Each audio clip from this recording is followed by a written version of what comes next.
et ceux restés au pays à travers des informations bien fouillées concernant tous les domaines de la vie du pays. Le magazine Humura Burundi est diffusé sur le web via le site de la RPA www.rpa.bi. Humura Burundi. À la présentation, Janvier Ninina Hazgue. Vous êtes les bienvenus, chers auditeurs, au magazine Humura Burundi de ce jeudi 7 janvier 2020 et passons immédiatement au titre du magazine. Les mesures barrières contre le Covid-19 continuent à être bafouées au Burundi malgré les effectifs croissants des cas de malades. Le gouvernement CNDD-FDD est responsable de la faillite des entreprises de l'État et cela dans l'orientation de l'enrichissement illicite et de certains gens. Vous allez le suivre dans ce magazine.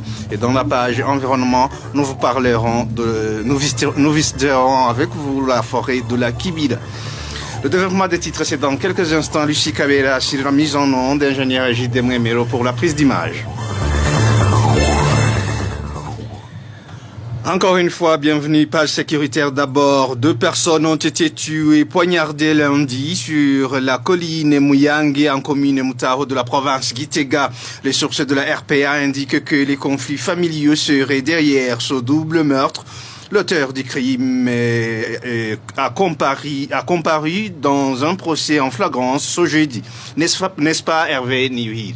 Les victimes de cet acte ignoble sont une femme et son enfant de 4 ans. La femme répondait au nom de Tuiseng Emeline. Selon des informations en provenance de la colline Muyange où habitaient les victimes, l'acte a été commis vers 21h la nuit de ce lundi à mardi. L'auteur étant incertain, cuisé l'agent surnommé Kijambi. C'est un jeune homme de 24 ans. Il habitait avec Tuiseng Emeline comme mari et femme. Il a sauvagement tué sa femme et son enfant par plusieurs coups de poignard. Comme si cela ne suffit pas, il a essayé de décapiter le corps de ses victimes. Selon toujours des informations en provenance de la colline Muyange, depuis un certain temps, Quiz et l'agent n'ont cessé d'accuser sa femme d'avoir eu un enfant avec un autre homme. C'est le même enfant qui a tué en même temps que sa mère. Après le forfait, rencontre nos sources, Quiz et l'agent a fui vers la ville de Gitega. Les voisins n'ont pu se rendre compte de ce double assassinat que pendant la journée de mardi. L'auteur a été arrêté la journée de mercredi au quartier Magarama. Dans un procès en flagrance de ce jeudi, le tribunal de grande instance de Tega l'a condamné à la prison à vie. Il est à signaler que la police est également en train d'enquêter sur le rôle qu'aurait joué la mère de la défunte dans ce double assassinat. C'était un reportage signé Hervé Niuhir et une condamnation de 21 ans de prison ferme et une amende qui dépasse légèrement 5 millions de francs burundais. Et la peine est prononcée ce mercredi par la cour d'appel de Gitega à l'endroit de l'ancien responsable de l'urbanisme et de l'habitat dans la région centre-est. Aimé Irambona est accusé de co-auteur des assassins d'un présumé voleur. 3 autres du même dossier, cette cour les a condamnés à perpétuité en plus d'une amende équivalente à celle du premier condamné. Le point avec Emmanuel Niyungeko. Aimé Irambona, ancien responsable de l'urbanisme et de l'habitat pour la région centre-est, a comparu ce mercredi devant la cour d'appel de Gitega en compagnie de 5 autres co-accusés. Il a été appréhendé le 26 décembre 2020 avec un cadavre d'un présumé voleur, Ezekiel Ndaisenga, à bord de son véhicule. Aimé Irambona, en même temps ancien responsable adjoint des Imbonerakure en province Gitega, avait été jugé dans un procès de flagrance le 28 décembre par le tribunal de grande instance de Gitega. Il avait été condamné pour 4 ans de prison ferme. 4 autres personnes impliquées dans ce dossier avaient été condamnées d'une peine de 2 à 5 ans de prison et une autre blanchie. Ce mercredi, devant la chambre criminelle de la cour d'appel de Gitega, le représentant du ministère public a condamné tous les 6 prévenus d'homicide volontaire et de crimes prémédités. En plus, le substitut du procureur général près la cour d'appel de Gitega a déploré les irrégularités qui ont caractérisé le jugement rendu par le tribunal de grande instance le 28 décembre. Accusé de complicité dans ce crime, Aimé Irambona a été condamné d'une peine de 21 ans de prison ferme et d'une amende de 5 288 800 francs burundais. Ces 3 employés ont été quant à eux condamnés d'une prison à vie en plus d'une amende équivalente à celle du premier. Un policier et ancien garde de corps d'Aimé Irambona va passer une année en prison, tandis que le 6e prévenu a écopé de 6 mois d'emprisonnement. Le présumé voleur du nom d'Ezekiel Ndaïsenga a succombé des coups et blessures lui infligées la nuit du 26 décembre dans les enceintes de l'hôtel appartenant à Aimé Irambona. Ce dernier a alors été intercepté la même nuit lorsqu'il allait se débarrasser du corps de la victime en le jetant dans la rivière Louvironza. Retrouvez les différentes productions de la RPA sur Facebook, YouTube, Twitter et sur www.rpa.bi. Page santé à présent, le Burundi est le seul pays au monde où les habitants circulent librement sans aucun malade de la Covid-19. Propos du président de la République Evariste Ndayishimiye lors d'une conférence de presse qu'il a animée le 30 décembre de l'année 2020. À cette occasion, il a souligné que même ceux qui viennent au Burundi porteurs de la Covid-19 guérissent facilement. Suivez. Concernant la question du coronavirus, premièrement, nous rendons grâce à Dieu du fait que le Burundi est le seul pays où les gens circulent librement sans aucune victime de Covid-19. Regardez vous-même dans cette salle où nous sommes. Moi, je suis sûr et certain qu'il n'y a aucun cas positif parmi nous. Il faut simplement savoir que c'est la faveur que Dieu nous a accordée. Au Burundi, quand tu attrapes le Covid-19 et que tu te fais soigner, tu guéris immédiatement. Il y a même les étrangers qui sont guéris lorsqu'ils sont arrivés au Burundi. Par conséquent, ils ont décidé de rester ici. Lors de cette même conférence de presse, le président burundais a fait savoir qu'il y a des étrangers qui viennent au Burundi pour s'épargner du Covid-19. Pour Evariste Ndayishimiye, le Burundi aurait le vaccin contre cette pandémie. Encore une fois, Evariste Ndayishimiye.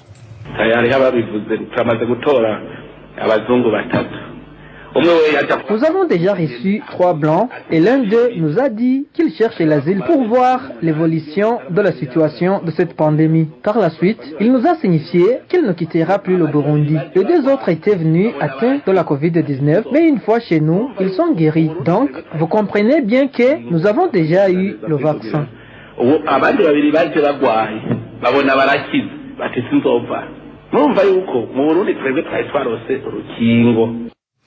Evariste Ndayishimiye a été repris en français par Walter Kwizera. Toutefois, lundi et mardi de cette semaine en cours, Tadien Ndikumana, ministre de la Santé publique, a fait savoir que 40 nouveaux cas positifs à la Covid-19 ont été testés au Burundi, un effectif le plus élevé depuis l'apparition de cette pandémie au Burundi. Dans l'entretemps, les mesures barrières contre le Covid-19 ne sont pas respectées sur les différents parkings de bus dans la municipalité de Bujumbura. Les usagers de bus de transport en commun, de même que les conducteurs de ces bus, personne ne se soucie guère des mesures de lutte et de prévention contre cette pandémie. C'est un reportage signé Balthazar Mibour.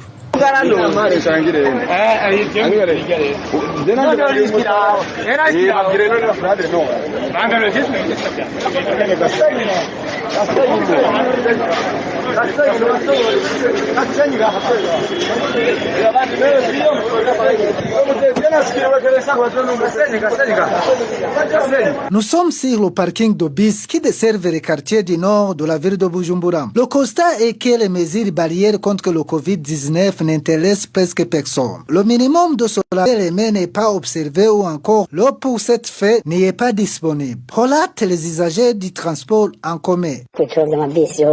Il se manifeste comme d'habitude des files d'attente sur le parking de bus et il n'est pas question de se laver les mains avant d'embarquer. Les sons sont vides, sans eau, encore moins de savon. Bref, personne ne se soucie de se laver les mains. Aucune mesure parmi celles prises dans le cadre de lutte et prévention contre le coronavirus n'est en train d'être mise en application. Déplore ce citoyen. Aucune contrainte n'est remarquable, ce qui signifie que toutes les mesures barrières contre le coronavirus prises par le gouvernement sont bafouées. D'aucuns se demandent à cet effet si les autorités burundaises n'étaient pas encore conscientes de la présence de cette pandémie au Burundi ou alors si elle est commencé à prendre acte de l'ampleur de la maladie sur l'étendue nationale. C'est 10 mois après que le ministre de la Santé publique ait effectué une visite ce mercredi sur les différents parkings de bus au centre-ville de Bujumbura et celui dit de Kotebu pour conscientiser la population au respect des mesures barrières. Une descente qui semble pourtant ne pas être productive. Et les autorités burundaises ont sans cesse négligé la pandémie Covid-19 depuis qu'elle est apparue au Burundi, déplore Frédéric Bamvuginyumvira, ancien vice-président de la République. Ce dernier ajoute que les chiffres de malades avancés par le ministère de la Santé publique pourraient être plus alarmants. Suivez à ce propos Frédéric Bamvuginyumvira. C'est vrai, il avait été pris des mesures au départ, comme quoi il fallait toujours se laver les mains avant d'entrer dans une maison où se rencontrent plusieurs personnes. C'est une bonne chose. Mais également, il avait été indiqué qu'il fallait garder la distance sociale pour que justement les gens ne se contaminent pas. Mais évidemment, cela n'a pas été respecté. Alors, ce qu'il devait faire maintenant, c'est d'abord apprécier que aujourd'hui il y a une nouvelle souche de coronavirus qui est en train d'envahir le monde et certainement que ça doit aussi atteindre le Burundi. Pour autant que le Burundi a ouvert ses frontières et qu'aujourd'hui il y a des avions qui arrivent et qui partent de Bujumbura. Donc je crois qu'il a été constaté que le coronavirus a des éléments, des facteurs de contamination, c'est le contact entre les humains. Donc, autrement dit, il faut que l'autorité attire l'attention des citoyens sur ce fait et que par conséquent, il faut garder la distance sociale au minimum d'1,5 mètre. Ça, c'est la mesure qui doit s'imposer et surtout dans des lieux où se rencontrent beaucoup de personnes, notamment les marchés, notamment les églises. Et à partir de ce moment-là, que cette mesure soit absolument respectée. J'ajouterai aussi qu'il faut absolument se laver les mains au sortir de la maison, au rentrer de leur maison. Le troisième élément, c'est le dépistage général. Le dernier élément, bien entendu, c'est qu'aujourd'hui, ils doivent chercher comment protéger la population en cherchant à faire arriver au Burundi les vaccins. C'était Frédéric Bamvuginyumvira, ancien vice-président de la République du Burundi. Dans quelques instants, nous abordons la page gouvernance. Humura Burundi.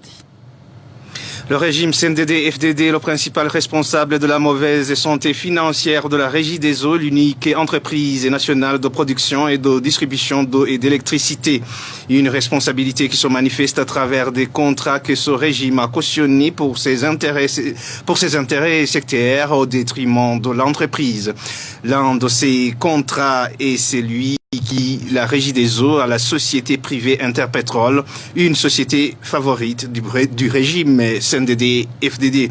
Trésor Nyongabo pour plus de détails.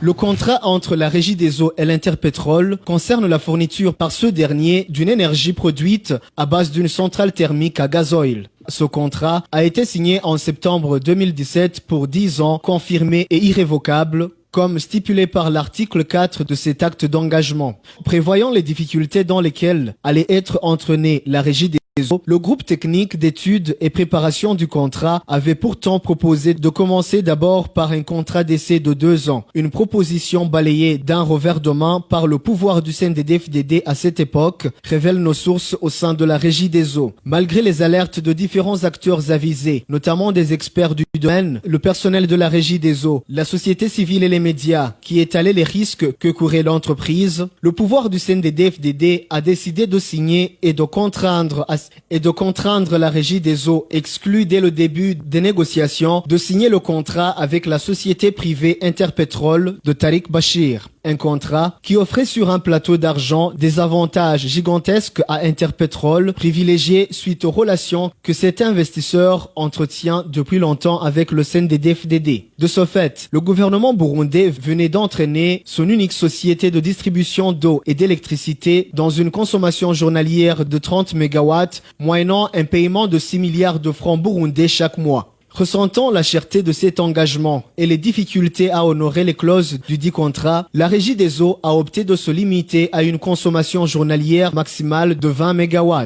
Une consommation que l'entreprise trouvait suffisante selon son personnel qui estime que l'exagération du besoin dans le contrat est par conséquent un décaissement de fonds énorme et inutile. De même, l'article 6 alinéa 3 du dit contrat donne les totales prérogatives à la société Interpétrole de saisir les comptes de la Régie des eaux en cas de non-paiement de ses factures. Même en cas de résiliation du contrat ou écourtement du terme du contrat, la Régie des eaux est tenue à décaisser des fonds sur les 10 ans constituant l'échéance de départ du contrat. De surcroît, jusqu'en avril 2020, la Régie des eaux réclamait au gouvernement du CNDD-FDD des impayés s'élevant à 12 520 975 640 francs burundais. Selon les experts du domaine, il est étrange, voire incompréhensible, que les autorités au plus haut sommet de l'État, à savoir le chef de l'État Évariste Ndayishimiye et le Premier ministre Alain-Guillaume Bunyoni, reviennent maintenant faire porter le chapeau de la faillite à la Régie des eaux qui se trouve actuellement entre le marteau et l'enclume. Les deux occupaient de hautes responsabilités pendant l'ancienne mandature du CNDD-FDD et font même partie de la ligne dure de ce régime. Merci à Trésor Nyongabo. Et la rémunération de certains infirmiers qui œuvraient sur les différents points d'entrée dans le cadre de lutter contre la Covid-19 aurait fini dans les poches des responsables du service des urgences au ministère de la Santé. Ces infirmiers qui n'ont pas été rémunérés indiquent qu'il y aurait des fonctionnaires du ministère de la Santé publique qui ont frauduleusement touché leur dû alors qu'ils n'ont jamais été sur terrain. Les détails avec Clovis Nyonzi. Les infirmiers des provinces Chibitoke, Rumongue et Makamba, côté Nyanzalak, qui étaient postés sur les points d'entrée se trouvant dans ces provinces dans le combat contre la Covid-19, ont soumis leur cas au ministère de la Santé. Selon une source de la RPA, l'Organisation internationale pour les migrations, qui devrait rémunérer ces infirmiers via le ministère de la Santé, a fait savoir qu'elle a procédé au paiement sur base des rapports du service des urgences du ministère de la Santé. Pour avoir des informations là-dessus, il a téléphoné deux responsables, à savoir la prénommée Lies et son collègue Antoine, mais ils n'ont pas répondu à son appel. Jean-Claude a par la suite appelé Richard, l'un des docteurs de l'OIM, pour lui demander sur quoi ils se sont basés pour donner cet argent. Et ce docteur lui a répondu qu'ils se sont basés sur les rapports des services des urgences du ministère de la Santé. Il nous a promis qu'il allait suivre de près ce cas, mais jusque-là, le silence est total.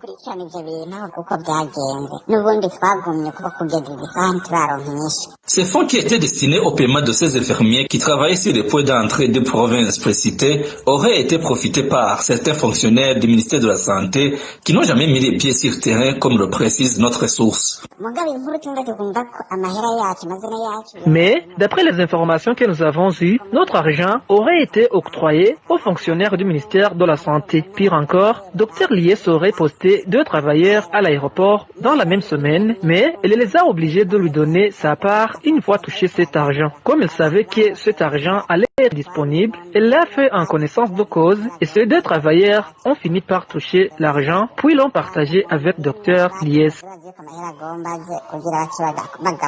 À part qui n'ont jamais touché même pas un centime, après une période d'une année de prestations dans la lutte contre la pandémie de la Covid-19, ces infirmiers ont fini par être renvoyés bredouille. Nous y reviendrons dans nos éditions ultérieures.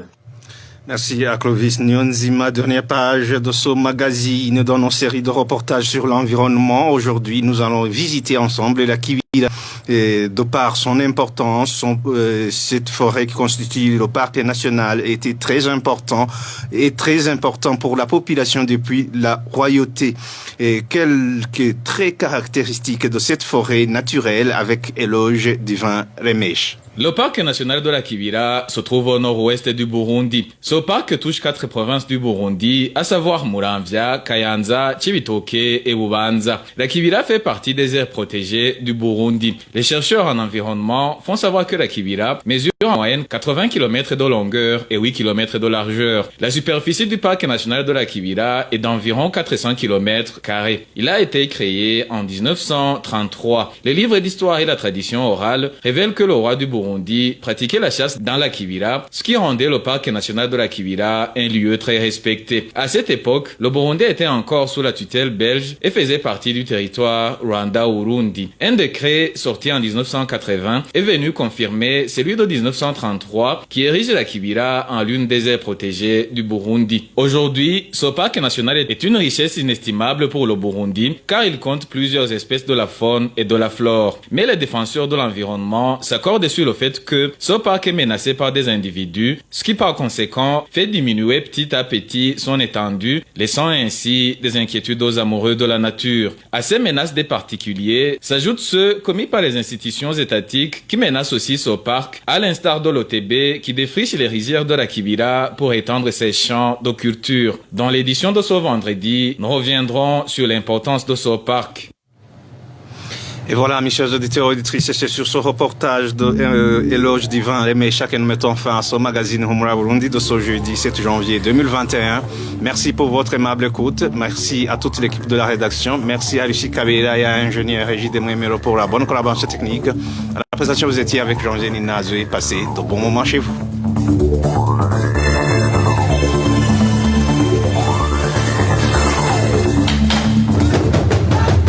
C'était le magazine Humura Burundi. Un magazine comprend pour relier les Burundais en exil et ceux toujours au pays à travers une information de qualité.